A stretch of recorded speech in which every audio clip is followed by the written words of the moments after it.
Everybody winters at one time or another. Some winter over and over again.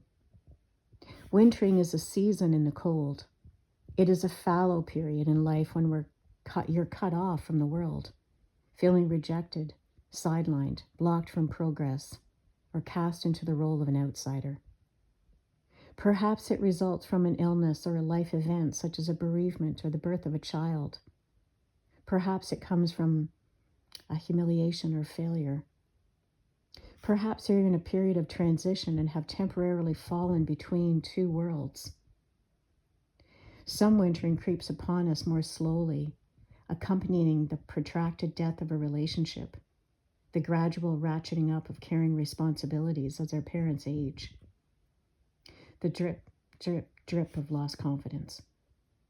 Some are appallingly sudden, like discovering one day that your skills are considered obsolete. The company you worked for has gone bankrupt, or your partner is in love with someone else. However it arrives, wintering is usually involuntary, lonely, and deeply painful. Yet it's also inevitable. We like to imagine that it's possible for life to be one eternal summer, and that we have uniquely failed to achieve that for ourselves.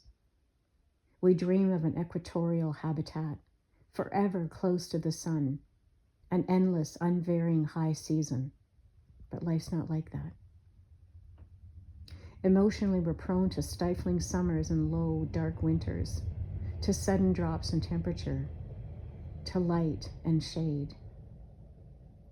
Even if by some extraordinary stroke of self-control and good luck, we were able to keep control of our own health and happiness for an entire lifetime, we still couldn't avoid the winter.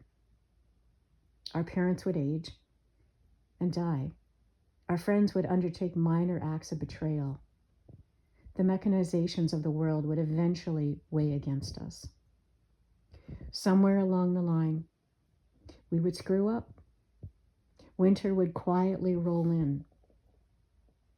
I learned to winter young. As one of the many girls of my age whose autism was undiagnosed, I spent a childhood permanently out in the cold. At 17, I was hit with a bout of depression so hard that it immobilized me for months. I was convinced that I would not survive it. I was convinced that I didn't want to. But somewhere there in the depths, I found the seed of a will to live, and its tenacity surprised me. More than that, it made me strangely optimistic. Winter had blanked me, blasted me wide open. In all that whiteness, I saw the chance to make myself new again.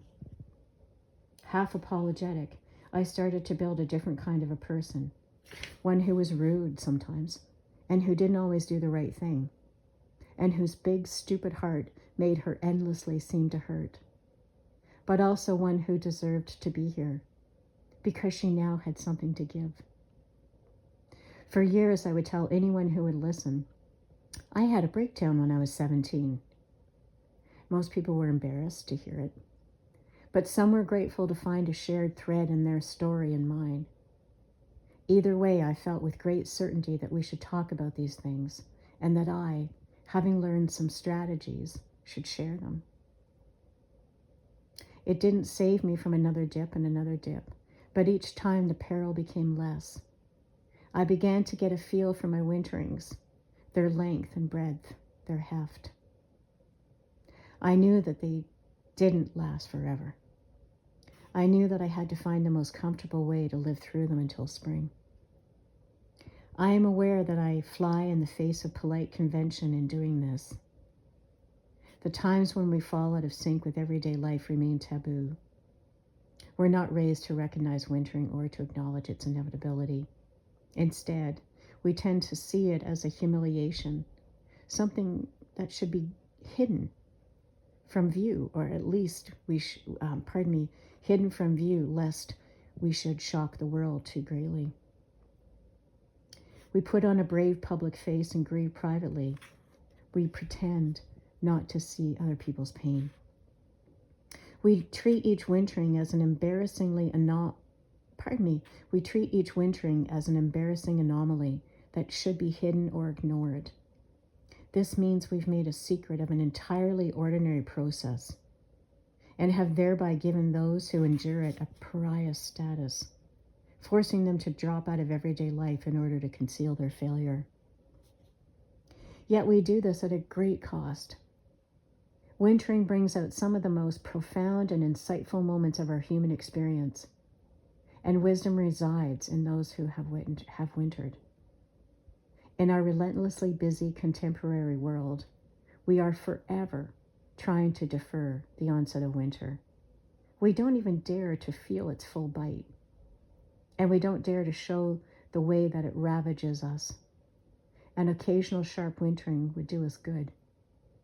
We must stop believing that these times in our lives are somehow silly, a failure of nerve, a lack of willpower.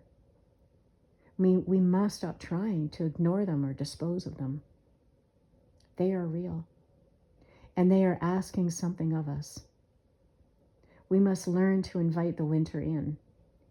We may never choose to winter, but we can choose how.